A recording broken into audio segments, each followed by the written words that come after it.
Bonjour et bienvenue dans cette conférence des GECO qui se déroule cette année dans un cadre un peu particulier parce que Covid oblige, nous sommes tous en visioconférence, vous pouvez le voir. Alors vous pouvez nous suivre en direct, mais cette conférence est également téléchargeable sur le site des GECO puisqu'elle est enregistrée, vous pourrez la regarder sur YouTube ensuite. Alors, on va parler du salaire minimum. Il concerne près de 2,5 millions de bénéficiaires en France. Ça fait à peu près 13% de la population. C'est le pilier de notre modèle social. Le salaire minimum, on l'appelle le SMIC. Et cette année, il fête son anniversaire, 50 ans pour le SMIC, 70 ans même pour le SMIC, on y reviendra. Nous allons parler de son histoire, de son rôle, de ses enjeux, de ses défis et bien sûr de son avenir à l'aune de la crise que nous traversons. Parce que le SMIC français, c'est bien plus qu'un outil économique, on va le voir, c'est aussi un symbole politique. Alors cette conférence s'appelle Quel salaire minimum au XXIe siècle? Et pour en parler avec moi, j'ai le plaisir de vous présenter nos intervenants. Nous les remercions d'être là. Gilles Berset, vous êtes professeur associé à l'Université d'Aix-Marseille et vous animez et présidez un groupe d'experts sur le SMIC. Chaque année, vous remettez au gouvernement un rapport sur ce thème avec vos préconisations. Ça va bientôt être le moment de remise de ce rapport. Philippe Askenazi, vous êtes directeur de recherche au CNRS. Gérard Bosch, on vous remercie, vous êtes sociologue, professeur, votre éclairage en français est précieux.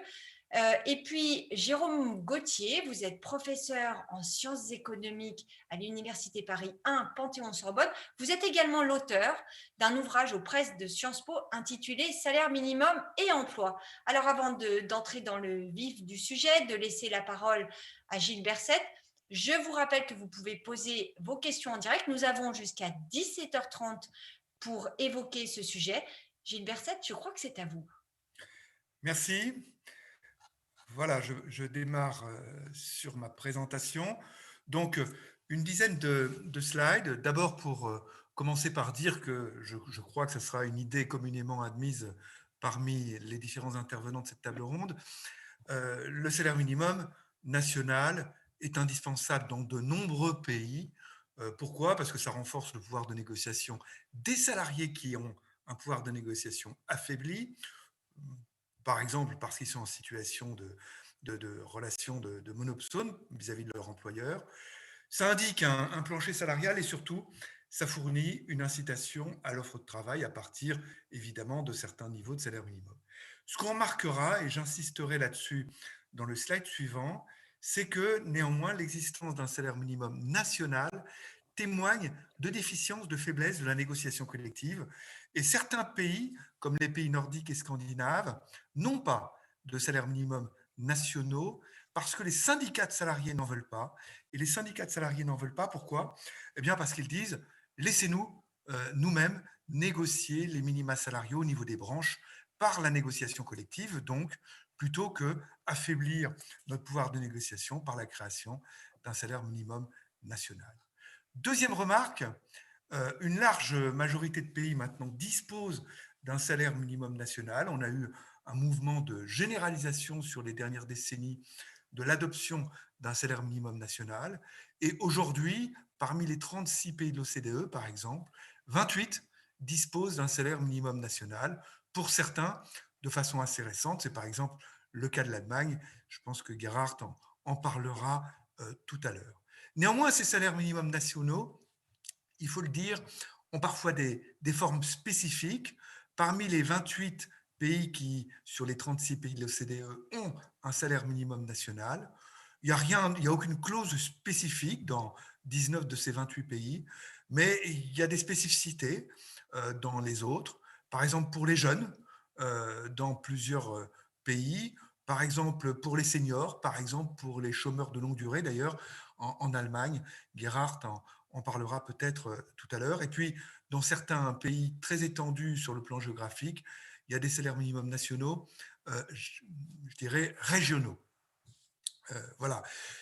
Et encore une fois, il faut souligner que parmi les pays de l'OCDE qui ne disposent pas de salaires minimums nationaux, il y a les pays nordiques et scandinaves dans lesquels, on le sait, les inégalités sont faibles comparées aux autres pays de l'OCDE. Le salaire minimum national français est très atypique comparé aux autres dans son mode de revalorisation. Parmi les 28 pays de l'OCDE qui ont un salaire minimum national, il n'y a aucune clause de revalorisation automatique dans 24. Donc 24 sur 28 pays de l'OCDE qui ont un salaire minimum national n'ont pas de clause de revalorisation automatique. Dans les 4 autres, il y a des clauses de revalorisation automatique sur les prix, enfin sur l'inflation plus précisément, dans 3 d'entre eux. Et puis, en France, à la fois sur l'inflation et sur la moitié de l'évolution du pouvoir d'achat d'un index salarial qui est le salaire horaire de base des ouvriers et des employés. Donc on voit le mode de revalorisation du salaire minimum en France est encadré d'une façon très très atypique quand on se compare aux autres pays développés, il n'y a pas d'équivalent. Quand on regarde le coût du travail au niveau du salaire minimum national, on voit qu'en France, c'est ce quatrième slide, eh bien, ce coût horaire du travail est assez élevé. C'est les 2 barres que j'indique ici avec mon pointeur. Peu de pays de l'OCDE qui disposent d'un salaire minimum national ou un coût horaire du travail, en parité de pouvoir d'achat, aussi élevé que le salaire minimum national français.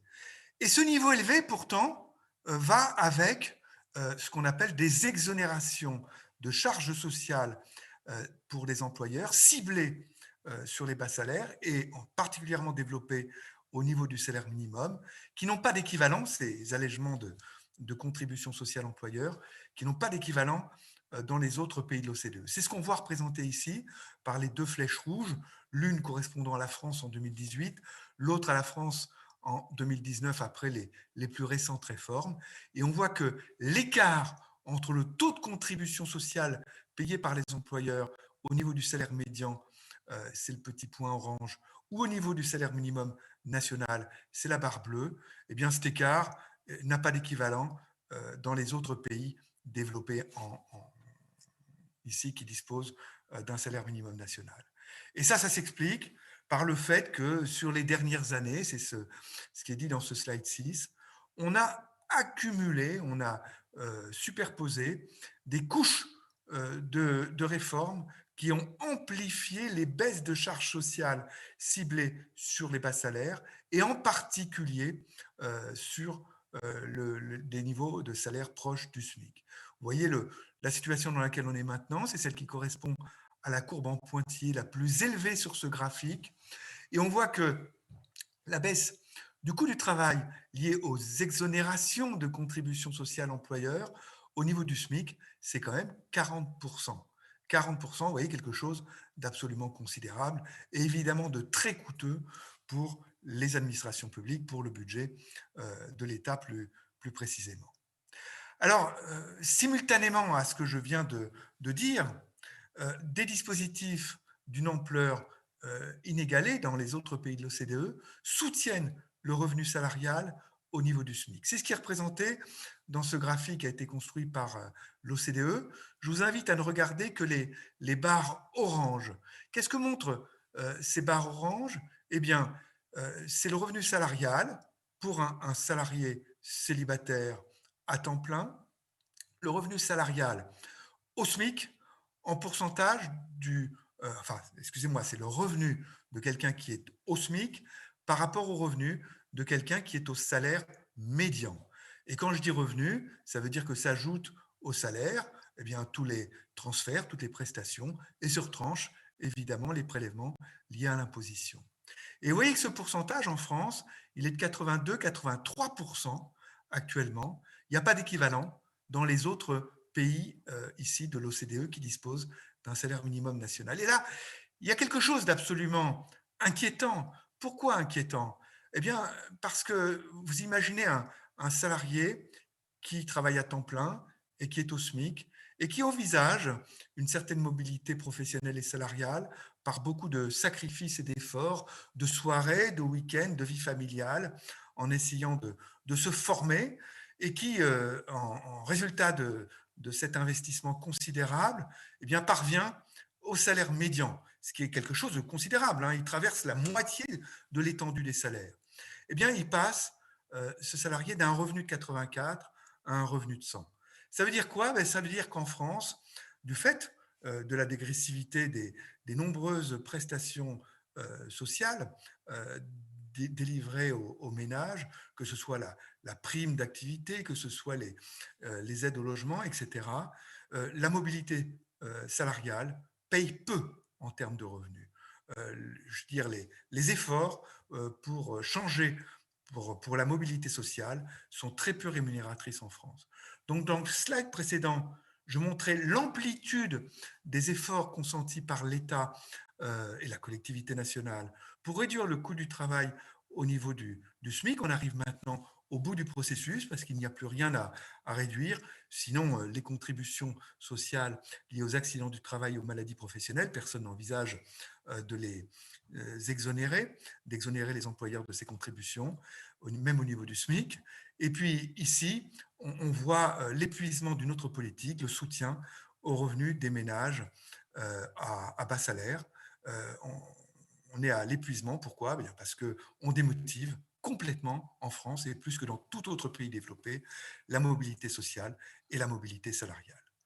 Je vais aller très vite sur ce slide qui fournit un historique depuis la création du SMIC, un historique des revalorisations du SMIC avec une décomposition en la contribution de l'indexation sur les prix, la contribution de l'indexation sur la moitié du pouvoir d'achat de l'index salarial dont je parlais tout à l'heure, et puis les coups de pouce ici en rouge. Ce qu'on voit, c'est que les coups de pouce, d'une part, se sont raréfiés, d'autre part, que les augmentations du salaire minimum se sont réduites, et cette réduction est tout à fait en phase avec la réduction des gains de productivité à laquelle on a assisté sur la même période en France, comme d'ailleurs dans les autres pays développés. Ce graphique indique la proportion des salariés qui sont directement concernés par les hausses du SMIC, et on voit que cette proportion de salariés est assez importante en France. Elle est d'à peu près 13,5% dans le dernier relèvement du SMIC. Et elle a augmenté dans le temps. Dernier slide de contenu avant d'en arriver aux préconisations. En France, il a été montré, enfin en France comme dans d'autres pays, que le salaire minimum est un piètre levier moyen pour réduire la pauvreté, y compris la pauvreté laborieuse, c'est-à-dire la pauvreté des personnes qui travaillent. Pourquoi? Bien parce que les principaux facteurs de pauvreté sont d'une part le nombre d'heures travaillées dans l'année et d'autre part évidemment la dimension de la famille. On a d'autant plus de chances, toutes choses égales par ailleurs, d'être pauvre que la taille de la famille est importante. Ça, c'est la première chose, donc inefficacité du SMIC pour lutter contre la pauvreté. Deuxièmement, ce qui a été montré dans de nombreux rapports du groupe d'experts sur le SMIC, c'est qu'il y avait une assez forte stabilité des travailleurs au niveau du SMIC. Et donc, la question qui se pose, bien sûr, c'est celle de la mobilité salariale. Plutôt qu'être au SMIC, est-ce que la question qu'on doit se poser, c'est comment faire que les gens sortent du SMIC, que les salariés sortent du SMIC, est une carrière salariale ascendante, mais pour les raisons que j'ai évoquées tout à l'heure, eh bien, le rendement de cette carrière salariale ascendante est faible, très faible du fait de la dégressivité des prestations sociales. Et dernier slide enfin que je voulais montrer, je voulais résumer ici les recommandations du groupe d'experts et puis étendre à des problématiques européennes. Les recommandations du groupe d'experts que j'ai l'honneur de présider sont d'une part de ne pas instaurer de salaire minimum pour les jeunes.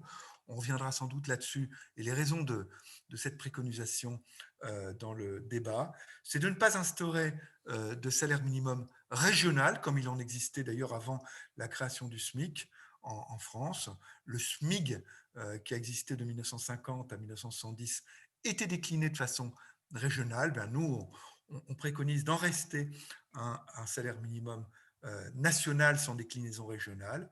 On préconise par contre de se rapprocher des autres pays en changeant les règles de revalorisation et en enlevant des règles d'automaticité de la revalorisation afin que les pouvoirs publics prennent totalement leurs responsabilités concernant la revalorisation du salaire minimum, qui n'aurait plus rien d'automatique en France. Pour lutter contre la pauvreté, on préconise des transferts du type prime d'activité plutôt que des relèvements du SMIC qui sont inefficaces pour lutter contre la pauvreté. Néanmoins, j'ai évoqué tout à l'heure le fait qu'on arrive au bout du processus et qu'il vaut mieux, et c'est la 5e préconisation, encourager la mobilité professionnelle. 6e préconisation ici, on engage à beaucoup réfléchir à la création d'un revenu minimum d'activité qui élargirait en quelque sorte le concept de salaire minimum dont ne bénéficient que les salariés. Alors pourquoi on préconise ça? Eh bien parce qu'il existe des travailleurs, et on a en tête bien évidemment les travailleurs des plateformes, des travailleurs qui sont très très subordonnés dans la réalité de leur travail, très très subordonnés sur le plan économique, mais qui ne bénéficient pas d'un contrat de travail et qui, ne bénéficiant pas d'un contrat de travail, n'étant pas salariés, ne bénéficient pas des protections qui vont avec le salariat, à savoir le salaire minimum, mais aussi des durées du travail maximum, mais aussi comment dirais-je, certains volets de la protection sociale, etc. Donc, on préconise de réfléchir à l'élargissement, en quelque sorte, du salaire minimum à un revenu minimum d'activité dont bénéficieraient ces travailleurs. Et puis enfin, il y a devant nous la problématique d'un salaire minimum européen qui est à l'heure actuelle en discussion au niveau européen, qui pourrait prendre la forme, par exemple, d'un pourcentage pour le salaire minimum, d'un pourcentage du salaire médian. Il est souvent évoqué le seuil de 60%. La France y est largement, on est à 64% environ, et puis qui pourrait être éventuellement d'ailleurs conditionné par un faible ou par un trop faible taux de couverture conventionnelle pour les minima de branche. Eh bien, on sait qu'en France, ce taux de couverture est très très élevé. Il faut rappeler néanmoins que les pays nordiques et scandinaves d'une part et l'Italie ne sont pas du tout favorables à l'instauration d'un tel salaire minimum européen. Mais la décision pourrait être prise par un processus de majorité qualifiée, non et non à l'unanimité des pays membres de l'Union européenne, des 27 pays membres de l'Union européenne, si on soustrait déjà en anticipant le Royaume-Uni. Voilà, je m'arrête là pour cette présentation liminaire.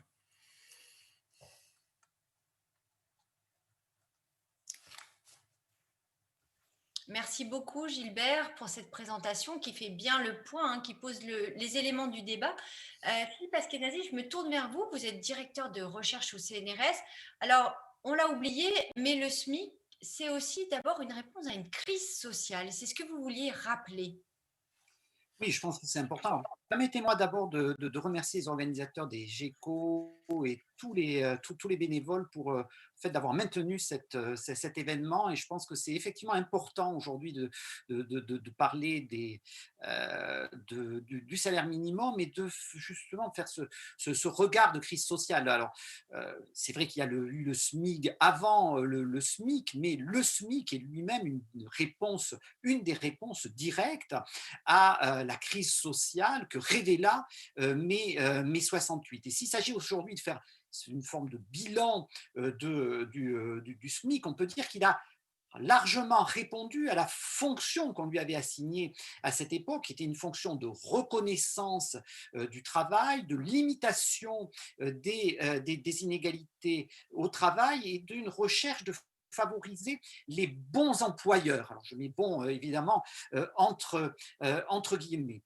On peut noter aussi que dès le départ, les acteurs avaient une volonté d'un effet éventuellement le moins négatif possible du salaire minimum sur certains segments. En cela, il n'a jamais été véritablement universel, excluant certaines catégories de salariés, comme les animateurs de centres de vacances, et surtout en retenant une assiette, ce qu'on appelle assiette de vérification, ce que l'on met pour savoir si on est payé ou pas au SMIC, qui est extrêmement large et qui fait que, par exemple, on peut travailler dans l'hôtellerie-restauration en étant rémunéré que sous forme de pourboire et l'employeur lui-même ne payant que des cotisations sociales et ne vous versant rien.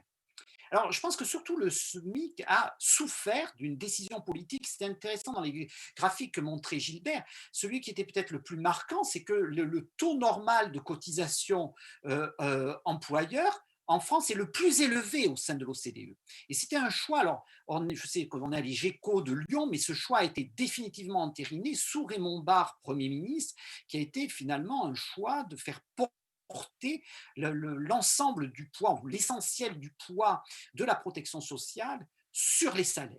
Et cela a impacté de fait le coût du travail au niveau du SMIC, a imposé ces politiques qu'a pu montrer Gilbert Sette dans les années 1990 jusqu'à aujourd'hui, de devoir réduire un coût du travail au niveau du SMIC en faisant des exonérations de cotisations sociales. Mais ce n'est pas la faute du SMIC, c'est la faute d'un choix politique qui a été fait dans les années 1970 et que l'on a payé d'une certaine manière jusqu'à aujourd'hui. Alors justement, aujourd'hui, on est face à une nouvelle crise sociale profonde qui n'est pas née de la Covid, mais bien auparavant dans beaucoup de pays de l'OCDE, et dont par exemple le mouvement des Gilets jaunes avait été une des illustrations en France. Alors, dans mes travaux, je soutiens que cette crise sociale a une source principale qui se trouve dans les déséquilibres du capitalisme que l'on connaît aujourd'hui, et ces déséquilibres sont fondamentalement noués par la force du pouvoir du capital sur le travail, qui introduit à la fois déséquilibre et inefficience. Alors, ce pouvoir, il s'exprime soit directement, alors Gilbert a déjà prononcé le mot de monopsone, c'est quelque sorte ce pouvoir de monopole sur l'emploi que peuvent avoir certaines entreprises.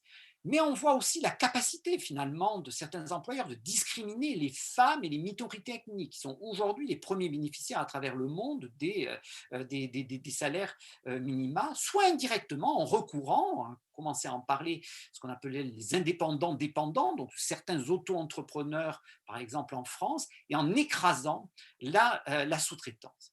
Et si on va sur un sujet d'actualité, eh bien, parmi les premières victimes de ce poids du capital, eh bien, on trouve beaucoup de travailleurs que l'on qualifie aujourd'hui d'essentiels dans la crise sanitaire que l'on connaît. Alors, personnellement, hein, de mes analyses, je pense que la meilleure réponse, qu'on pourrait appeler un first best, en termes d'efficience économique comme sociale, serait de redonner du pouvoir de négociation au monde du travail, de réarmer les travailleurs. Alors, dans cette perspective, est-ce qu'un salaire minimum peut être un second best, un autre type de voie? Alors, je pense que Gerhardt comme Jérôme vont parler de la situation européenne, de l'Union européenne, de pays évidemment comme l'Allemagne ou peut-être comme le Danemark. Je vais donc plutôt parler de ce qui advient dans des pays anglo-saxons qui font le pari du salaire minimum justement comme outil correcteur et de rééquilibrage du capitalisme, avec le retour d'une idée d'un salaire de vie, d'un salaire vital ou d'un salaire juste. Alors pourquoi je parle d'un retour? Parce que c'est une vieille idée. Alors peut-être, puisque tout le monde montre des diaporamas, je vais peut-être me permettre de partager, mais peut-être ça ne marche pas, mais ce n'est pas grave. Non, on ne peut pas faire les deux, ce n'est pas très très grave. Je vais vous faire donc une lecture. Je vous aurais montré de Churchill en 1909, donc un jeune député, Winston Churchill, qui avait avancé. Donc, qui avait été promoteur des premiers salaires minima, je vais pouvoir, je pense, partager, des premiers salaires minima en Grande-Bretagne. Je pense que vous pouvez le voir désormais, donc la situation churchillienne. Donc, je vous mets de ma traduction de Winston Churchill. Hein. Je ne vous garantis pas que c'est une parfaite traduction, mais donc c'est donc vous pouvez le lire, un grave fléau national que toute classe de sujets de Sa Majesté reçoivent moins qu'un salaire vital, et vous voyez que vous avez une interprétation économique finalement de l'offre, de la loi des lois de l'offre et de la demande, qui doivent normalement permettre de juguler ou d'éliminer naturellement ce mal en produisant un salaire juste, ce qu'on appelle un fair wage. Mais Churchill va distinguer ce qu'il appelle les conditions saines et les conditions malsaines de négociation. Et vous voyez, ces définitions de conditions saines des négociations, c'est lorsqu'on a du côté de l'employeur comme des salariés, des organisations puissantes où vous pouvez faire monter un niveau de vie de manière progressive et tisser continuellement, vous voyez, un lien étroit entre le capital et le travail. Et de notre côté, il voit un monde dans lequel il n'y a pas de parité de négociation et où le bon employeur est sapé par le mauvais par le pire, et que lorsqu'on a ces conditions qui prévalent, on n'a pas, non, pas un monde de progrès, mais un monde de dégénérescence progressive. Vous voyez, c'est un terme fort qui est employé pour justifier la mise en place des premiers salaires minima et qui vont être votés en 1909 dans le monde britannique. Et c'est ça qui revient aujourd'hui. Vous avez donc l'idée de fair wage, living wage, qui s'impose au sein de pays anglo-saxons avec une logique moderne qui est là à nouveau de faire disparaître en quelque sorte les mauvais employeurs, remettre de la compétition et de faire en sorte que les outils dont a pu parler Gilbert, qui sont des outils de primes d'activité, disparaissent parce que ce sont des subventions indirectes aux mauvais employés. Alors, le Royaume-Uni est dans cette stratégie-là depuis plusieurs années, donc par un gouvernement conservateur qui l'a impliqué par touche. Alors, il y a eu d'abord une plus grande universalité en quelque sorte du salaire minimum, donc par exemple la suppression des pourboires au sein du calcul du salaire minimum, donc contrairement à ce que l'on observe aujourd'hui en France, une réduction du salaire minimum standard, de l'âge de démarrage du salaire minimum plein, et surtout pour les plus de 25 ans, la mise en place de ce living wage, de ce salaire vital, qui est maintenant actif pour les plus de 25 ans. Alors, ce qui est spectaculaire, c'est que ça s'est traduit par une augmentation très nette des revenus pour le quart bas de la distribution du monde du travail, sans effet significatif sur l'emploi, ce qui tend à valider le fait qu'on est face à des inefficiences profondes des marchés du travail aujourd'hui. Alors, une évolution progressive dans le cas américain, je vais bientôt terminer, hein, mais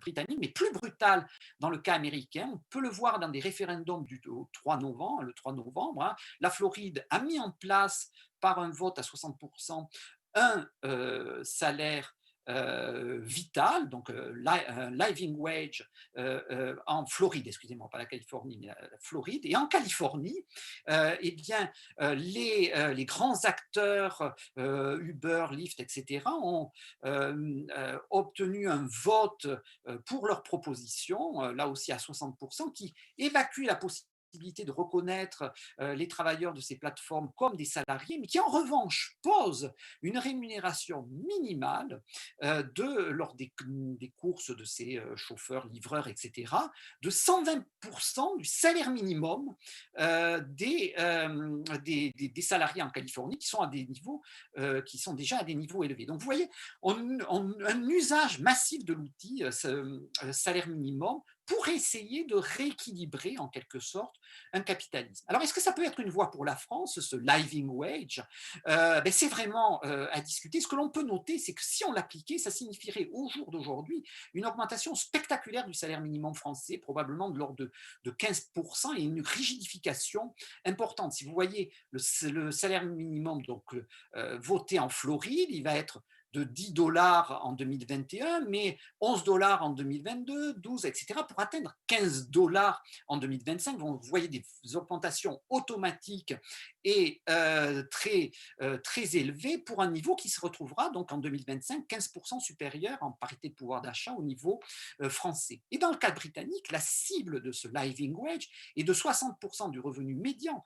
Mais les chiffres dont parlait Gilbert, c'est 60% du salaire horaire médian, mais de l'ensemble des travailleurs du privé. Dans le cas britannique, c'est 60% du salaire médian, mais uniquement des plus de 25 ans, et à la fois dans le privé et dans le public. Donc en fait, un niveau bien plus généreux que ce que l'on a en France. Alors, ce que je veux dire, ce n'est pas nécessairement de suivre cette voie, mais on le verra certainement avec Gerhardt, la réforme est récente dans le cas allemand. Donc, dans les camps anglo-saxons, il y a de fortes réflexions et action pour avoir un salaire minimum du 21e siècle. Et je pense qu'on ne peut pas faire l'économie aujourd'hui en France d'une réflexion sur un salaire minimum qui serait plus adapté à la crise sociale que l'on connaît aujourd'hui et non pas celui héritage de mai 68. Voilà, merci. Merci beaucoup, Philippe Askenazi. Alors, c'est vrai que vous nous avez parlé de mai 68, mais le SPIC existait avant. Et peut-être ça vaut le coup aussi de revenir sur l'origine avec vous, Jérôme Gauthier, et voir ce que ça peut nous apporter, surtout si, comme le disait Philippe Askenazi, l'idée c'est de faire évoluer ce salaire minimum, ou en tout cas de réfléchir à ce que pourraient être ces évolutions dans le contexte qu'on connaît, qui est un contexte extrêmement particulier, un contexte de récession. Merci beaucoup. Donc, je voudrais aussi remercier les organisateurs pour leur invitation. Et je vais me situer tout à fait dans la lignée de ce que vient de dire Philippe, en fait, en remontant un peu dans l'histoire. Ce qui est assez fascinant quand on regarde le salaire minimum, c'est que c'est un débat assez ancien, qui a plus de 100 ans, en fait. C'est dès la fin du 19e siècle que le débat devient public et très important, que les économistes y participent beaucoup. Et alors, quels étaient les enjeux à la fois économiques et sociétaux à la fin du 19e et début du 20e siècle? Philippe l'a un peu illustré avec la citation de Churchill. Alors, il y avait évidemment des enjeux en termes d'équité. Les débats autour des salaires de famine, des salaires de misère étaient très importants, donc de la thématique des salaires très bas, et lié à cette question aussi de pouvoir de négociation, Philippe l'a redit aussi, de fairness, et qui concernait plus particulièrement les femmes. Et d'ailleurs, les premiers salaires minima qui vont être instaurés aux États-Unis, dans certains États américains, ne concerneront que les femmes, dès les années 1912 au Massachusetts, par exemple, etc. Donc, ceci était très présent. Mais il y avait aussi une dimension économique qu'on a un peu oubliée et qui était importante dans ces sociétés, ces jeunes sociétés industrielles, je dirais. C'est-à-dire, pour les promoteurs du salaire minimum, l'enjeu, il était aussi de basculer vers un nouveau modèle de capitalisme, un nouveau modèle de croissance fondé sur le cercle vertueux entre des hauts salaires, des productivités élevées et une demande, une consommation dynamique. Et ça, c'est très présent aussi dans les débats de l'époque, notamment tous les effets bénéfiques que peut avoir le salaire minimum sur la productivité, soit directement par des effets d'incitation, soit par même le fait que les gens étant mieux payés, ils seront plus productifs, c'est ce que évoquent aussi les économistes de l'époque, et puis peut-être plus indirectement en disant, voilà, on va substituer une concurrence par les prix et par du dumping social, pour aller vite, par une concurrence sur la qualité et par l'innovation. Et ça aussi, c'est très présent dans les débats de l'époque, et de dire, voilà, ça mettra la pression sur les entreprises pour innover constamment, se faire de la concurrence par la qualité, non pas par une réduction des salaires ou du dumping social.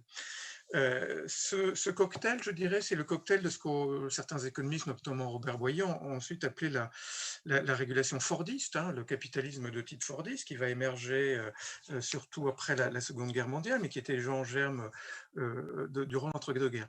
Et là, on a beaucoup d'intervenants dans ces débats à l'époque qui insistent sur le fait que le salaire minimum est un des instruments, sinon l'instrument privilégié de ce basculement vers ce nouveau modèle de capitalisme. Alors, ces débats peuvent sembler très anciens, mais ils sont très actuels, notamment dans certains pays en transition, où on voit le développement maintenant déjà fortement développé. Je pense à la Chine notamment. Il y a des travaux sur le salaire minimum chinois, notamment au niveau régionaux, qui ont montré que la forte augmentation au cours des années 2000 des salaires minima dans les régions chinoises ont entraîné ce phénomène de modernisation de l'économie, d'élimination des entreprises les moins productives, de forcer les entreprises qui n'ont pas été éliminées à augmenter leur productivité, et à faciliter aussi l'entrée d'entreprises plus productives. Et donc un effet de nettoyage, de cleansing effect, comme on dit en économie, qui a pu jouer dans certains pays. Et puis avec ce phénomène de dire ça participe à la croissance, à la fois par des effets d'offre, productivité, des effets de demande, et ça peut favoriser ce qu'on appelle aussi en économie de développement un big push, comme on a vu dans d'autres pays comme l'Indonésie par exemple. Alors évidemment pour la France, on est aujourd'hui dans un autre contexte. Je voudrais juste montrer et qui va aller aussi dans le sens de ce que disait à la fois Gilbert et Philippe, c'est l'histoire un peu du salaire minimum en France plus particulièrement.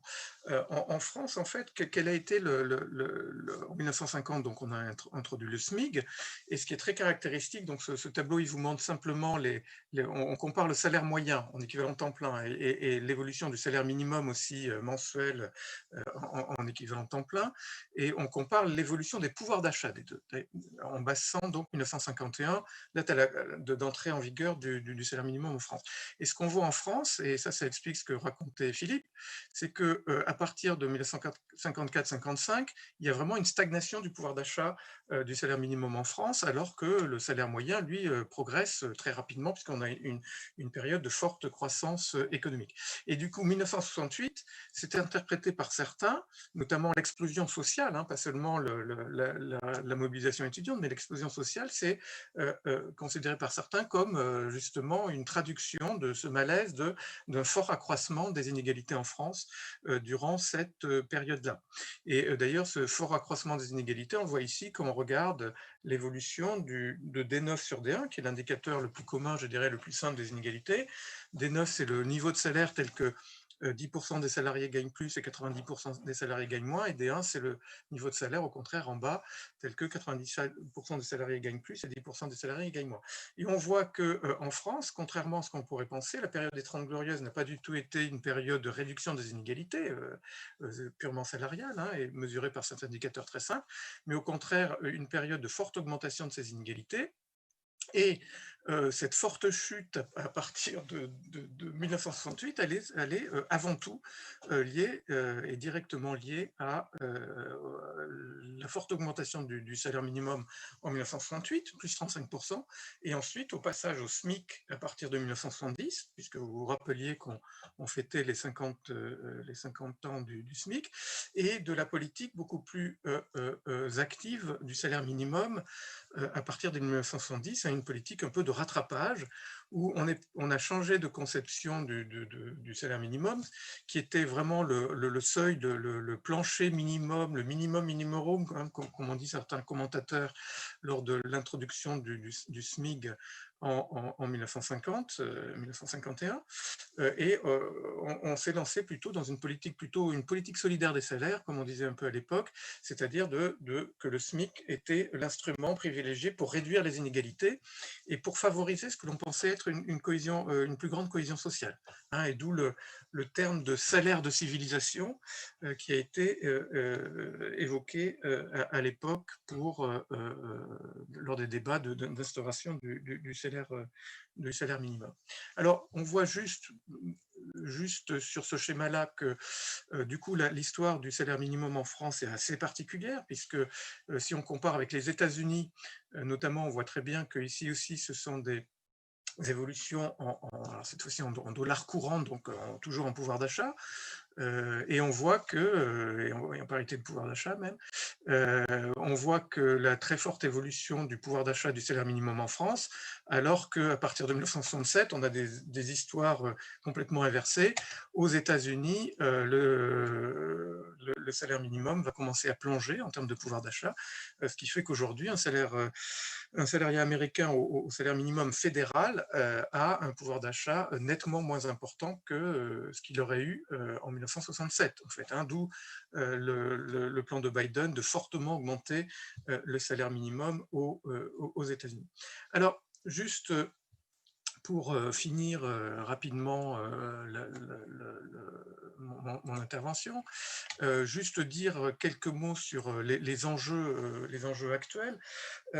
Alors, si on voulait raisonner comme j'ai commencé à le faire pour le début fin du 19e, début du 20e siècle, sur quels sont les grands enjeux économiques et sociétaux. Alors, Philippe les a bien posés.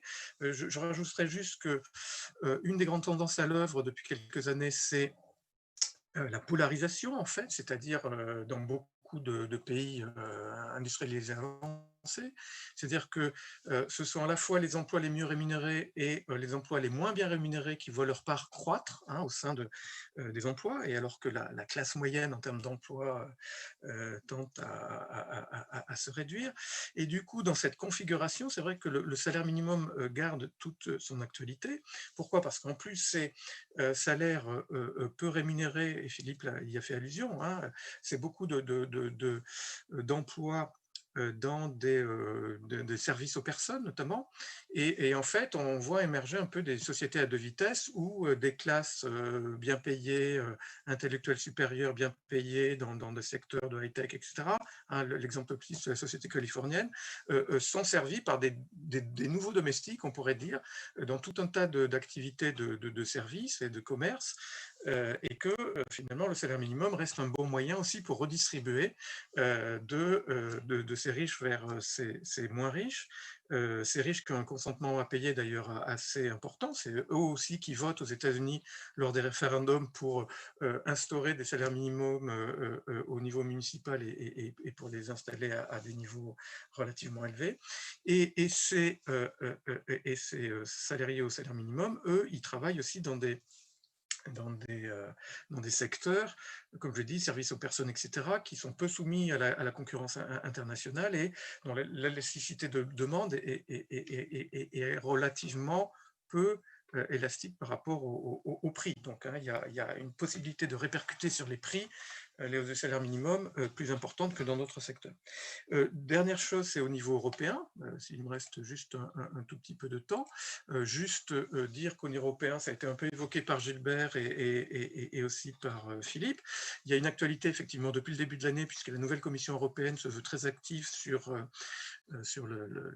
l'établir un fair wage, c'est d'ailleurs le terme de fair wage qui est utilisé, sauf que le problème qui se pose au niveau européen, c'est que, Gilbert l'a dit, certains pays s'y opposent, notamment les partenaires sociaux dans les pays nordiques s'y opposent, aussi en Italie, etc. Et puis, il y a aussi des blocages d'ordre juridique, c'est-à-dire qu'il y a la Charte sociale européenne, effectivement, de 1996, stipule que tous les travailleurs ont droit à une rémunération équitable, leur assurant ainsi qu'à leur famille un niveau de vie satisfaisant. D'accord, ça c'est le point 4 de la partie 1 de la Charte sociale. Mais en même temps, l'article 153 du traité du fonctionnement de l'Union européenne précise bien que les compétences de l'Europe ne sont limitées et qu'on ne peut pas recourir notamment à des directives comme on l'a fait sur le temps de travail, par exemple, etc., dans le domaine des salaires. D'accord, et donc, il ne pourrait pas y avoir de directive imposant un salaire minimum au niveau européen.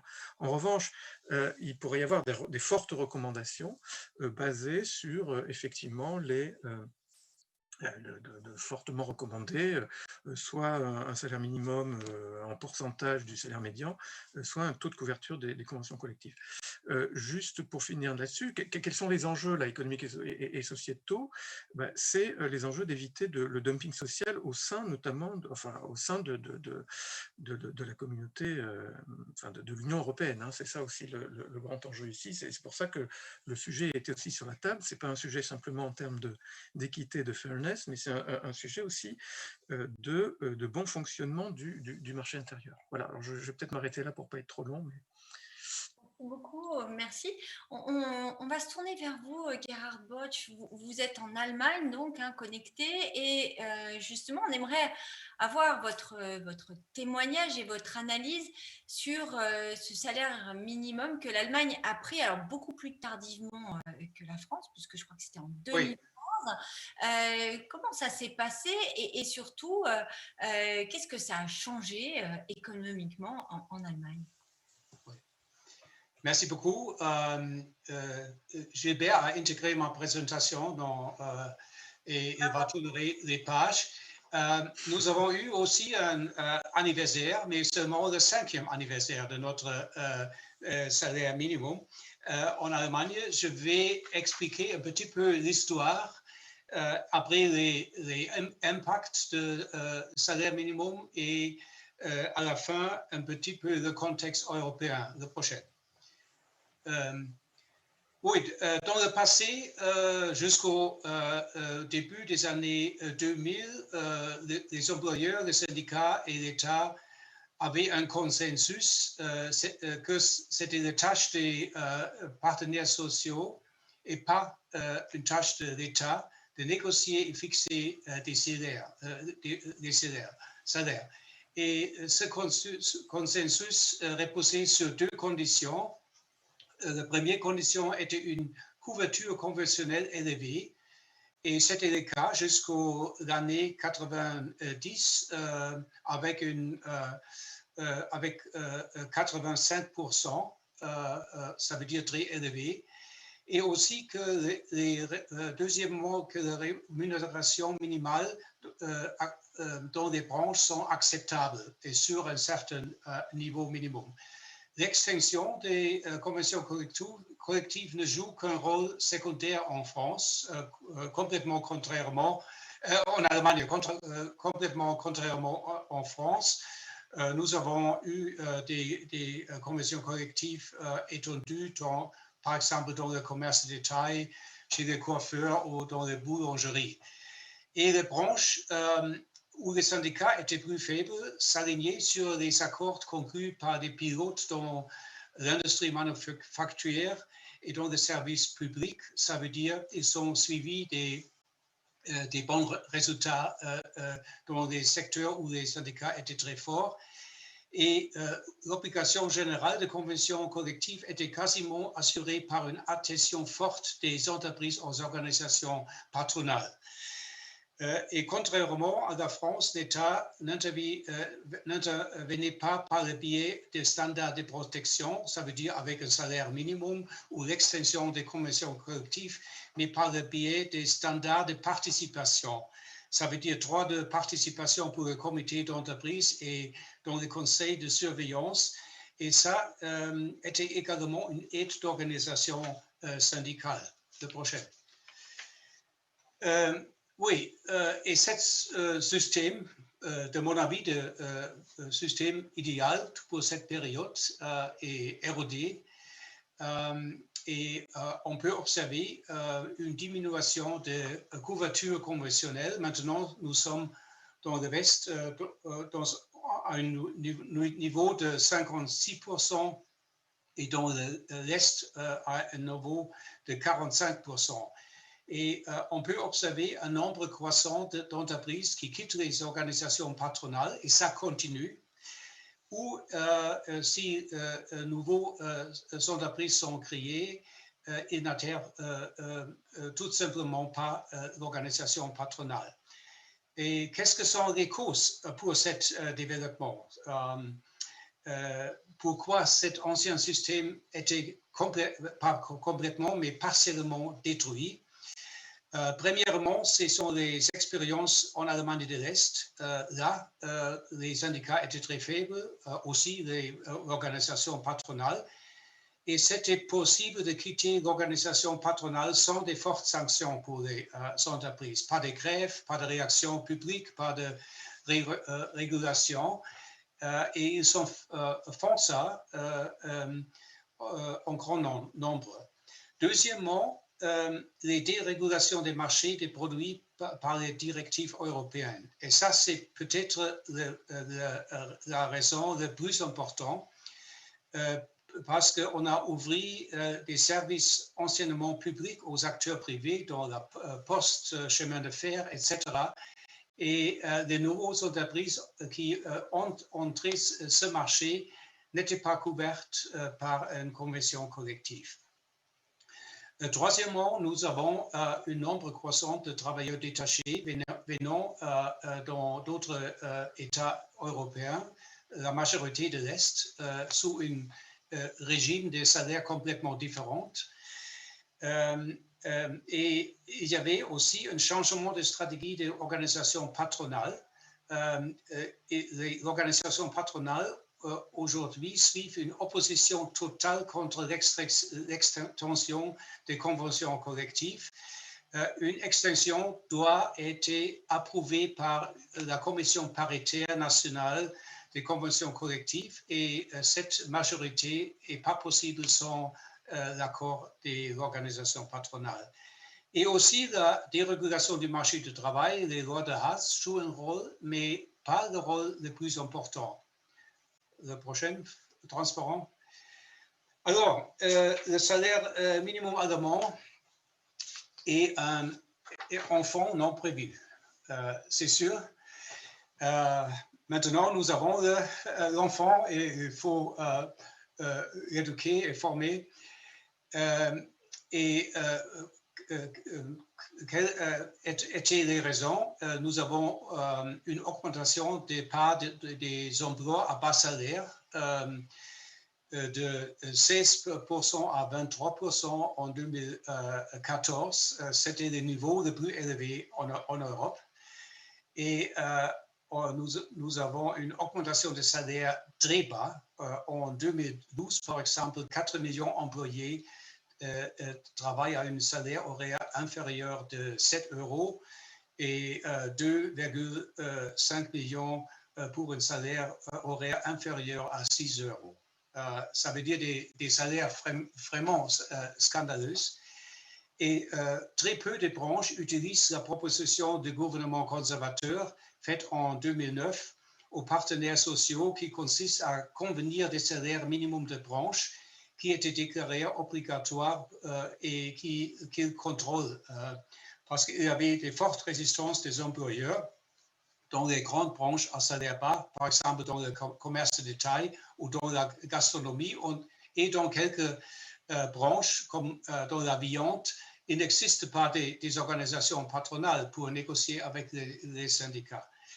Et ces données montrent, c'était évident, le système autonome de convention collective ne fonctionne plus et l'introduction d'un salaire minimum était devenue évitable. Et pour parler d'un salaire minimum, comme moi, comparé à une couverture conventionnelle élevée, le salaire minimum est la deuxième meilleure solution. Le prochain. Oui, les grandes lignes de salaire minimum en Allemagne. J'ai choisi le titre propriété des partenaires sociaux. Ça, c'est une grande différence avec la France. Et les grandes lignes, nous avons un domaine d'application presque universel, avec peu d'exceptions, des jeunes, moins de 18 ans, des chômeurs à longue durée pour les 6 premiers mois de travail. Mais ça, en pratique, ça ne joue pas un rôle parce que les chômeurs ne veulent pas dire aux employés « j'étais chômeur à longue durée » parce que ça, c'est une stigmatisation. Pour ça, ça ne joue pas un rôle en pratique. Et depuis 2 ans, nous avons aussi un deuxième salaire minimum pour les apprentis de 25 euros par mois. Mais c'est différent. Le SMA n'a pas couvert les apprentis. Et ils sont 1,6 million d'apprentis en Allemagne. Ça veut dire un nombre très élevé. Le montant initial était un compromis. Ce n'était pas pour le West et élevé pour l'Est avec ses frontières, avec Pologne et République tchèque. Nous avons une commission de salaire minimum avec 3 représentants des syndicats et 3 de l'organisation patronale et 2 chercheurs. Mais les 2 chercheurs n'ont pas le droit de voter comme en Angleterre. Nous avons un bureau de la commission pour le salaire minimum qui prépare l'audition, etc., des rapports. Et la réévaluation de salaire minimum est proposée par la commission tous les 2 ans, pas chaque année comme en France. Originellement, le gouvernement a proposé 3 ans. C'était une erreur. Et les augmentations doivent être calées sur les augmentations moyennes des salaires conventionnels pour les 2 ans derniers. Et DStat, c'est notre office de statistique, calcule un index pour ça. Et aussi, les partenaires sociaux sont convenus sur un règlement interne. On peut déroger de l'index uniquement avec une majorité de 2/3. Ça veut dire que le salaire minimum en Allemagne est basé sur un index, de facto. Et ça, le problème est ça, les revalorisations est très inflexible et rétrospectivement. Et dans cette année, avec la crise Corona, la Commission disait, ah oui, nous suivons l'index, mais on commence avec des augmentations plus bas et en 2 ans plus élevées à cause de la crise Corona, mais on ne sait pas qu'est-ce que se passe en 2 ans. La prochaine. Oui, et dans plusieurs branches, nous avons des salaires minimums pour les branches, parfois différenciés par la qualification des salaires minimums plus élevés pour les ouvriers qualifiés. Et normalement, ce sont des secteurs avec des problèmes de recruter et de retenir des ouvriers qualifiés. Et deuxièmement, ce sont des secteurs en concurrence avec les travailleurs détachés. Ça veut dire, pour cette raison, vous trouvez beaucoup des secteurs des bâtiments et travaux publics dans ce liste-là. Le prochain. Oui, quels sont les effets du salaire minimum? Des économistes allemands, ou la majorité, pas tous, prognostiquaient des pertes importantes d'emplois entre 4 millions et 200 000. Ça veut dire une grande amplitude des prognoses. Et en mars 2008, il y avait une publication des grandes annonces des directeurs des 6 grands instituts économiques dans les journaux les plus importants. Ils sont écrits toute une page dans les grands journaux. Ça coûte énormément de l'argent. C'était financé avec de l'argent public, un abus de l'argent public, de mon avis. Ils sont écrits, dans tous les cas, les salaires minimums entraînent des pertes d'emploi considérables. Ces pertes d'emploi sont considérables dans l'Est de notre pays. Dans l'Est, ils vont avoir une ampleur dramatique.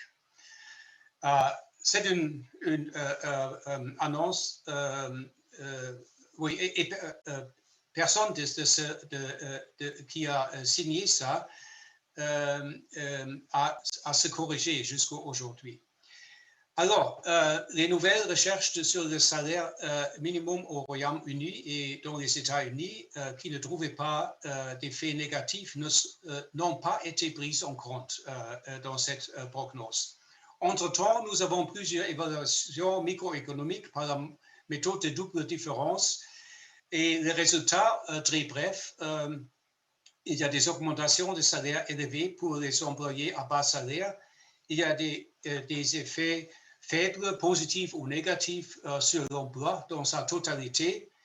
Il y a des effets, le peu dans ma transparence n'est pas correct, il y a des effets sur le temps du travail considérables.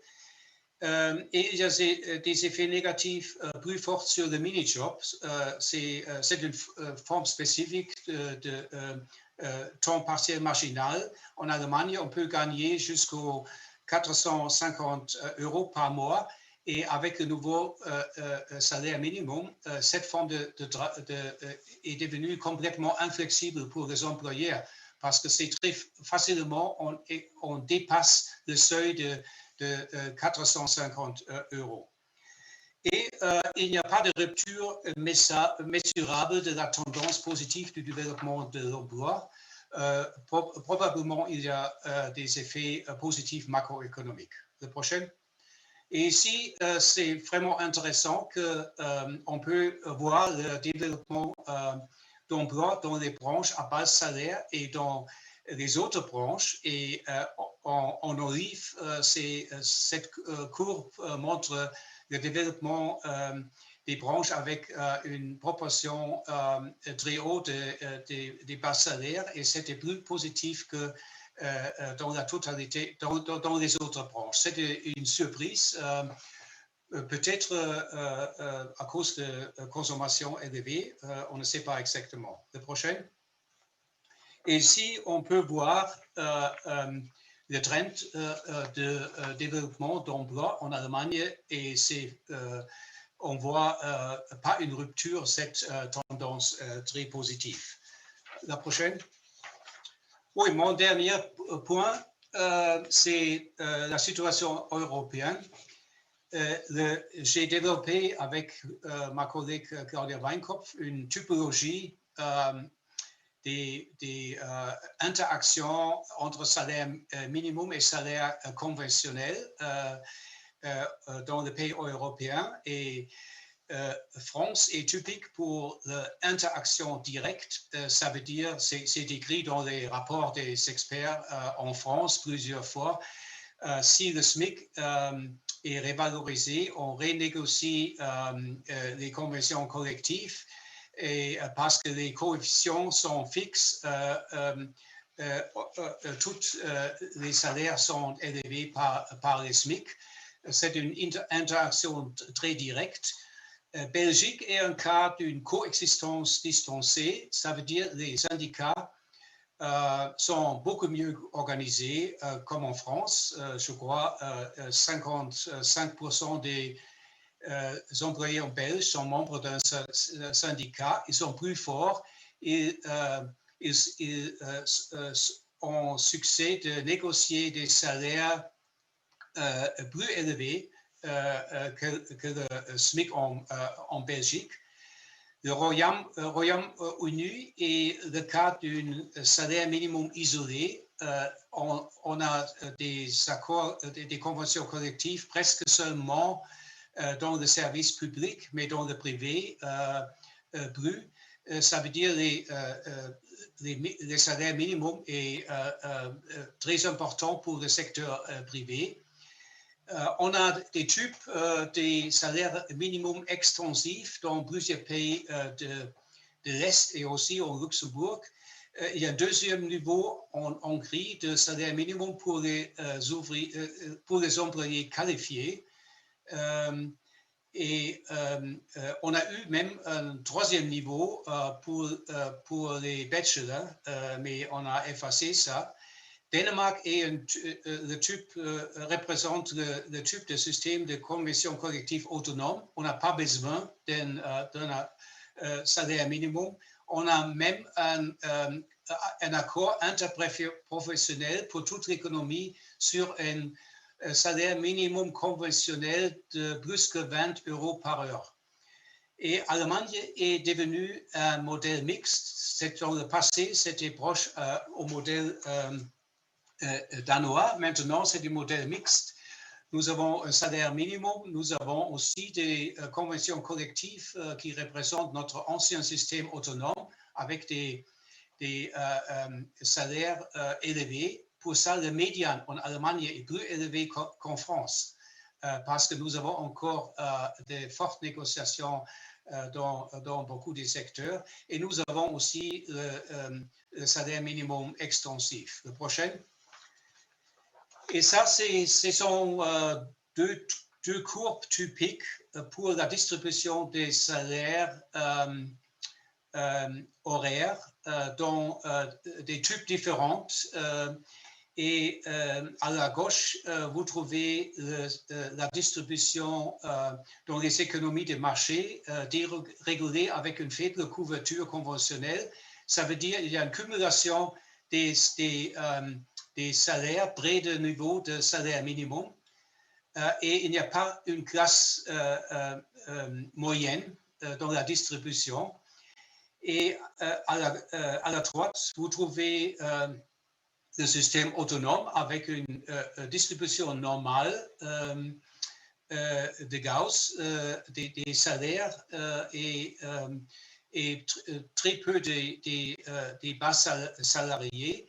Et de mon avis, c'est une question à Philippe. Je crois que c'est absolument impossible avec un salaire minimum ou même avec un living wage de créer une classe moyenne. parce que il reste toujours, la majorité des employés restent toujours près du salaire minimum.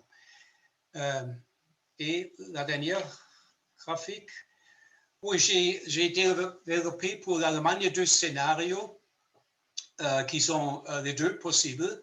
Un scénario de plus de dualisation, nous avons déjà une dualisation, avec une couverture conventionnelle qui continue à baisser et le SMA devient le salaire le plus répandu.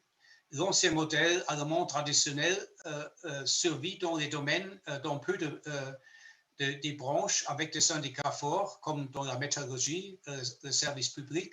La classe moyenne diminue et il y a des effets très importants secondaires. L'attrait pour l'apprentissage diminue parce que les jeunes gens ne veulent pas faire un apprentissage si un apprentissage n'est pas l'accès à un bien payé boulot. Et deuxièmement, nous avons un scénario de régulation. Pour ça, on a besoin de forte pression politique pour augmenter la couverture conventionnelle, comme c'est le cas actuellement dans le domaine du soin infirmier en Allemagne. Il faut faciliter l'extension de conventions collectives. Ça veut dire abolir les possibilités de blocage de l'organisation patronale. Et c'est important qu'un rattachement des passations des marchés publics à l'adhésion à une convention collective. Et ça va renforcer la classe moyenne. Et ça fait possible aussi des conventions collectives innovantes concernant, par exemple, le temps de travail et la qualification. Et le rôle de salaire minimum est très différent dans les deux scénarios. Dans le premier scénario, le salaire minimum et le going rate, comme au Royaume-Uni, plus de responsabilité pour l'État sont les conséquences. Et dans le deuxième scénario, le salaire minimum est un stabilisateur et un tremplin pour les négociations collectives comme en Belgique. Et il y a plus d'autorégulation par les conventions collectives. Et le dernier, quelques publications de ma côté en anglais. La majorité est en allemand. Merci beaucoup. Merci beaucoup. Merci beaucoup vraiment pour cette présentation très détaillée. Peut-être pendant que vous parliez, il y a eu un certain nombre de questions et de réactions. On a Sylvie, par exemple, qui nous demande, mais finalement, à vous entendre, on a l'impression que le SMIC n'est pas un amortisseur dans la crise. Qu'est-ce que vous lui répondez? Peut-être Gilbert Sett Alors, le SMIC en lui-même n'est pas un amortisseur, mais les dispositifs qui ont été déployés par les pouvoirs publics ont amorti la crise au niveau du SMIC. Je voudrais en prendre un exemple très très fort. Le dispositif de chômage partiel qui aboutit à donner, à accorder aux salariés qui sont en chômage partiel en France un revenu de 84% de leur précédent revenu quand ils sont à temps plein, eh bien, au niveau du SMIC, ce 84% est de 100%. Donc, on voit que la protection dans les dispositifs qui ont été déployés, la protection qui est accordée aux salariés au salaire minimum est très largement supérieure à la protection qui est accordée aux salariés qui sont à un niveau de salaire plus élevé. Alors, une autre question, cette fois-ci, c'est Clotilde qui nous la pose et elle ne comprend pas pourquoi il n'y aurait pas de SMIC jeune. Dans un des slides, je crois que c'est le vôtre, vous disiez que ça n'était pas favorable, en tout cas, ça n'était pas une préconisation du groupe d'experts. Pourquoi alors qu'on voit que notre jeunesse galère? Le groupe d'experts avait examiné assez longuement l'opportunité de l'instauration d'un SMIC jeune dans son rapport élaboré en 2017. Et finalement, c'était une disposition qui avait été rejetée par notre groupe d'experts pour une raison simple. Certes, dans certains pays où il existe un SMIC jeune, et je pense au Royaume-Uni, aux Pays-Bas par exemple, le taux de chômage relatif des jeunes est assez bas, alors qu'en France, il est très élevé. Le taux de chômage des jeunes, des moins de 25 ans, est 2 fois plus élevé, voire plus que celui des plus de 25 ans. Néanmoins, on regardait aussi du côté de l'Allemagne, et on constatait qu'en Allemagne, sans SMIC jeune, le taux de chômage des jeunes est, en termes relatifs, très faible par rapport au taux de chômage des moins jeunes. Et donc, l'idée qu'on a développée, enfin, la stratégie qui a été développée dans ce rapport consistait à dire il vaut mieux, comme benchmark, se rapprocher de l'Allemagne plutôt que d'autres pays dans lesquels existe un salaire minimum spécifique pour les jeunes et qui facilite l'insertion des jeunes.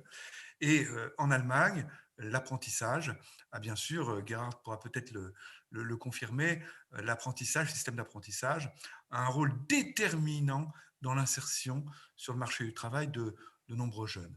Et on voit qu'en France, d'ailleurs, la réforme de l'apprentissage qui a été engagée en 2018 a abouti à certains succès. Alors maintenant, ces succès ont été évidemment arrêtés dans le contexte de la crise du Covid, mais on voit qu'on a vu une augmentation considérable du nombre d'apprentis. Il nous semble que c'est la bonne stratégie pour faciliter l'insertion des jeunes sur le marché du travail, surtout des jeunes peu diplômés, plutôt que la création d'un SMIC jeune. Je crois que Philippe Askenazi voulait aussi peut-être dire un mot sur le SMIC jeune. Oui, je pense que c'est un point important. Alors, il faut savoir que les gouvernements français sont un petit peu paralysés. Il y a eu l'affaire du SMIC jeune sous Balladur qui avait provoqué une vaste mobilisation de la jeunesse française. Mais il y a quand même des raisons de fond économique. Alors déjà, il existe un SMIC junior pour les moins de 18 ans en France. Il y a effectivement les apprentis. Lorsqu'on regarde ceux qui finalement sont véritablement au niveau du SMIC. Vous avez une catégorie importante qui sont les étudiants. On voit bien qu'aujourd'hui, dans la crise sanitaire que l'on connaît aujourd'hui, c'est un énorme problème pour les étudiants salariés de ne plus avoir de revenus. Et on sait qu'aujourd'hui, beaucoup de ces étudiants salariés, puisqu'il n'y a pas d'outils de redistribution pour les jeunes de moins de 25 ans en France, eh bien, où ils sont limités, eh bien, ils dépendent d'une rémunération du travail et de leur salaire minimum. Et si on revient dans le cas britannique, c'est intéressant de voir que beaucoup d'employeurs britanniques finalement, même s'il y a un salaire minimum jeune, eh bien, il leur applique le salaire minimum senior à temps plein pour un effet de cohésion des équipes et aussi parce qu'il y a ce que décrivait Jérôme Gauthier, des effets d'incitation. Et ces jeunes payés un salaire minimum plein travaillent mieux, plus, sont loyaux à leur employeur. Donc, je pense que de toute manière, il n'y aurait même pas de place économique à la mise en œuvre d'un salaire minimum jeune en France. Ça ne serait même pas mis en œuvre par les employeurs français. Alors, merci beaucoup. Une autre question, vous avez parlé de revenus minimum d'activité, notamment pour les travailleurs des plateformes. Pierre demande, mais pourquoi pas mettre plutôt un revenu universel? C'est quoi la différence? Qui veut peut-être répondre à cette question? Messieurs, la différence entre revenu minimum et revenu universel? La différence est considérable. Le revenu minimum d'activité est lié à l'activité. Le revenu universel n'est pas nécessairement lié à l'activité. Et voilà, c'est la différence conceptuelle majeure entre les deux. Et ce qui a été analysé sur le fond dans notre précédent rapport pour le groupe d'experts sur le SMIC, c'est justement la situation de nombreux travailleurs maintenant, même s'il reste une part très minoritaire évidemment de l'ensemble des travailleurs, mais il y a quand même un nombre important de travailleurs qui connaissent des conditions de subordination économique considérables, très proches de ceux de nombreux salariés, et qui ne bénéficient pas en quelque sorte des protections dont bénéficient les salariés. Protections accordées par le Code du travail, qui se limitent dans le salaire d'ailleurs, qui concernent aussi les durées du travail maximales, qui concernent aussi des éléments de protection sociale sur différents volets. Et donc la réflexion, je crois, qu'on doit avoir pour le salaire minimum du XXIe siècle, c'est est-ce qu'il ne faudrait pas l'élargir pour en faire bénéficier, au-delà des travailleurs salariés, tous les travailleurs qui connaissent des conditions de subordination économique fortes? Oui, c'est-à-dire qu'on sort du salariat et tous ceux qui travaillent finalement ont un revenu minimum d'activité, hein, pour bien comprendre. Une autre question, c'est Serge qui la pose. Comment peut-on, on a l'impression que les règles finalement de revalorisation ou d'évolution du SMIC dans notre pays sont très contraignantes. Comment on pourrait changer? C'est le politique qui doit changer ça. Et puis, à qui faire confiance? Est-ce qu'on a des syndicats suffisamment forts? Est-ce qu'il ne faudrait pas une participation citoyenne qui pourrait s'exprimer? Peut-être que vous pouvez en dire un mot, Gilbert, peut-être Jérôme Gauthier aussi. Alors, notre groupe d'experts avait préconisé le fait que la France se normalise, se rapproche des autres pays. Nos gouvernants sont élus, ils doivent avoir un pouvoir de décision, prendre complètement des responsabilités pleines et entières en ce qui concerne le salaire minimum. Et nous, ce qu'on préconisait, c'est de faire disparaître tout ou partie des clauses d'automaticité de revalorisation du salaire minimum français, c'est-à-dire du SMIC, pour que les pouvoirs publics prennent complètement la responsabilité de sa revalorisation en expliquant leurs décisions, avec évidemment l'expertise d'un groupe d'experts dont le fonctionnement, d'ailleurs dans ce contexte, devrait sans doute être complètement modifié. C'est ce qu'on préconisait également. Si les pouvoirs publics prenaient une responsabilité complète dans la revalorisation du salaire minimum, il faudrait sans doute se rapprocher aussi dans la composition et le mode de fonctionnement de notre groupe d'experts de ce qui peut exister dans d'autres pays comme l'Allemagne, le Royaume-Uni ou l'Irlande ou encore d'autres pays. Et sur la participation citoyenne, peut-être Jérôme Gauthier, ou en tout cas Oui, non, enfin, juste sur ce point, il faut bien se souvenir, oui, tout à l'heure, je rappelais un peu l'histoire du passage du SMIC au SMIC. En fait, c'est l'Assemblée nationale, quand le projet du SMIC la loi sur le SMIC a été votée, ce sont les hommes politiques, enfin, les politiques qui se sont liés les mains de façon volontaire, en fait, en disant on va établir des règles d'indexation automatique pour éviter ce qui s'était passé au cours de la période précédente, c'est-à-dire où on a vu le salaire minimum avait décroché par rapport à l'évolution du salaire moyen, et que ça avait contribué à augmenter les inégalités.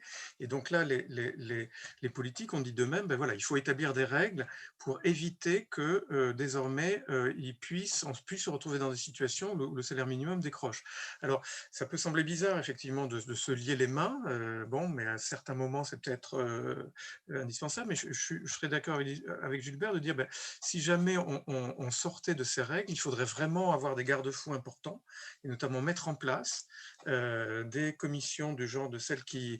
Pour moi, le modèle, c'est la Low Pay Commission au Royaume-Uni, dont je crois de façon assez consensuelle et unanime, quasi unanime au Royaume-Uni, on reconnaît que c'est une grande réussite, à la fois dans le pragmatisme dont elle a fait preuve et dans sa légitimité, reconnue aussi bien du côté des travailleurs que du côté des patrons et du côté des experts économiques, en fait. C'était une réussite, une commission qui représente à la fois les salariés par des partenaires sociaux. Alors, est-ce qu'il faudrait que les citoyens participent à ça? Moi, je suis plutôt à titre personnel, plutôt pour les corps intermédiaires, et donc je trouve que les syndicats ont tout à fait leur place, ou éventuellement d'autres corps intermédiaires, mais qu'en tout cas, il faudrait effectivement une commission plus large que la commission actuelle, qui est simplement réduite à des experts économiques. Peut-être une question pour vous, Chiara Bosch. Clotilde demande qu'est-ce qui bloque au niveau européen pour qu'il y ait une harmonisation, pour qu'enfin il y ait un SMIC et que vous parliez, je crois que c'est vous, de dumping, éviter le dumping. Comment on pourrait mettre en place quelque chose d'un peu harmonisé? Oui, il y a des problèmes juridiques, mais je ne vais pas parler sur ça. Il y a un problème de différence entre les types des modèles nationaux. Ça veut dire les pays scandinaviques sont contre la proposition de cette directive parce qu'ils ont peur d'une intervention de l'État. Pour ça, c'est absolument nécessaire qu'on reconnaisse le minimum négocié dans ces pays comme un type de salaire minimum. Autrement, un accord au niveau européen n'est pas possible. Et deuxièmement, je suis absolument en faveur. Deuxièmement, un problème sont la situation très différente économique dans les pays européens. Il y a des salaires minimums de 3 euros jusqu'aux 11 euros. Ça veut dire qu'on peut harmoniser seulement la relation avec le salaire médian à 60%. Et ça, je trouve possible. Pour l'Allemagne, ça veut dire un salaire minimum de 12 à 13 euros. Et pour ça, je suis sûr que le gouvernement allemand n'est pas d'accord avec ça, le Parti conservateur. Et ça, c'est, je crois, la résistance contre les 60% au niveau européen est très forte dans les pays européens. Mais ça, c'est une possibilité, et je crois on a encore des possibilités d'élever le salaire minimum dans beaucoup des pays européens. Parce qu'en Allemagne, par exemple, parce qu'il n'avait pas des effets négatifs sur l'emploi, ça veut dire qu'on a aussi des possibilités d'élever le niveau. Il y a beaucoup de questions autour de la crise.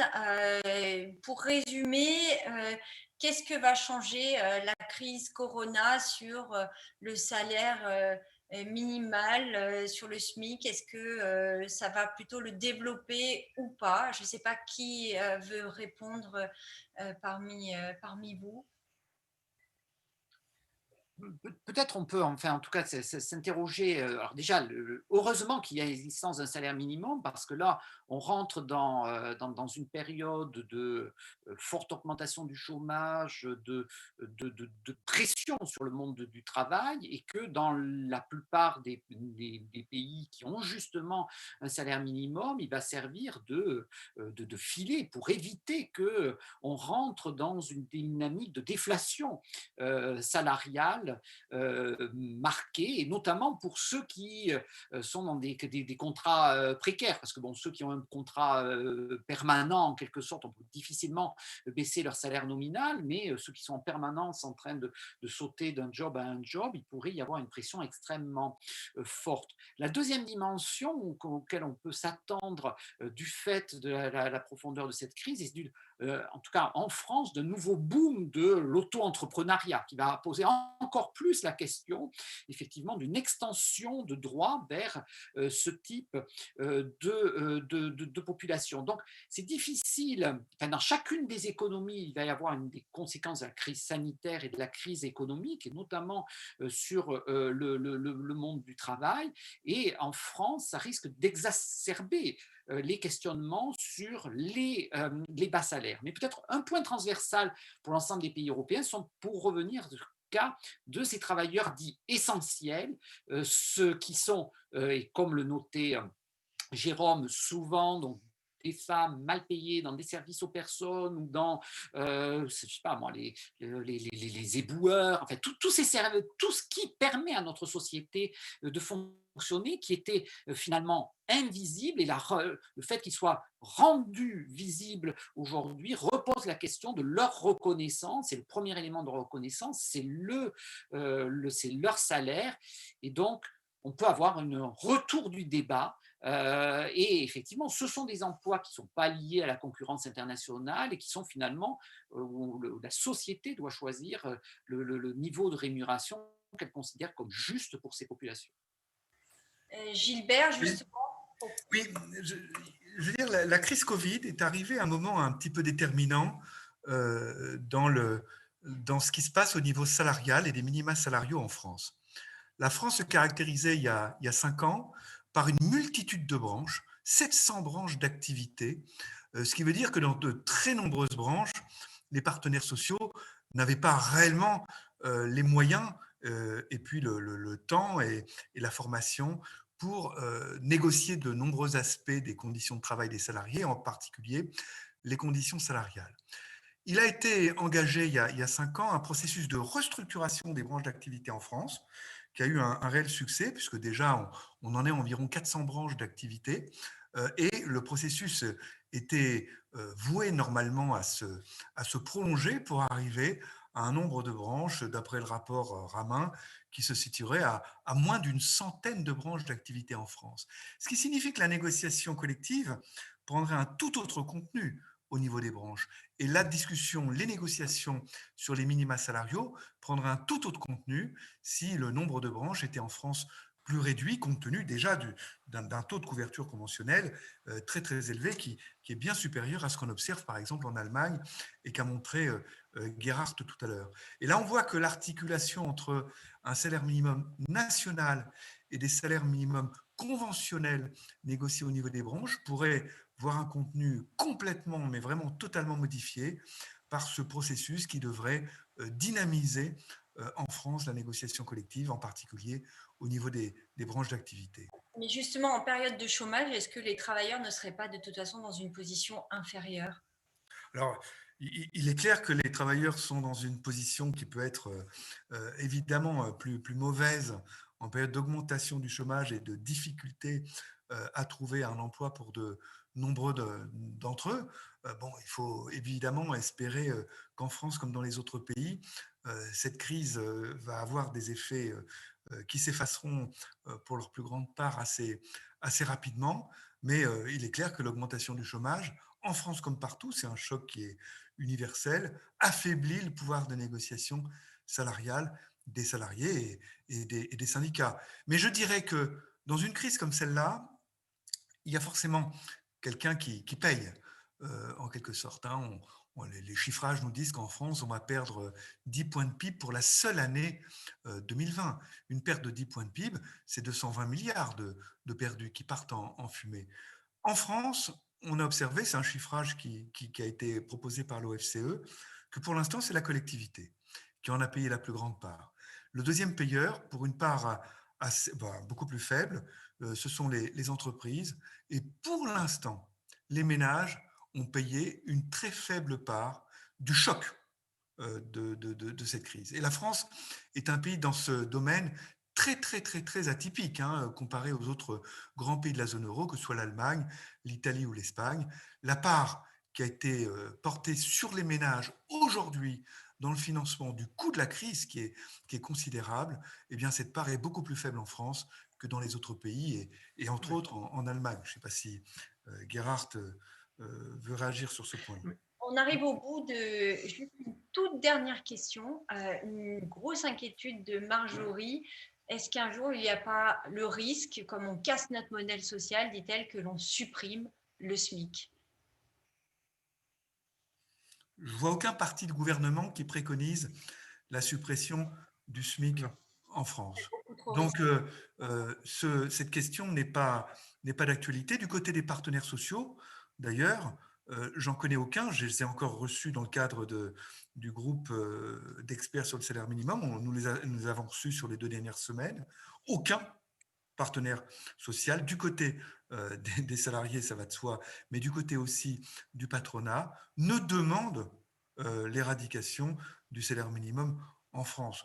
Donc ce débat n'existe pas, ça c'est une première chose. Deuxièmement, la casse du modèle social en France.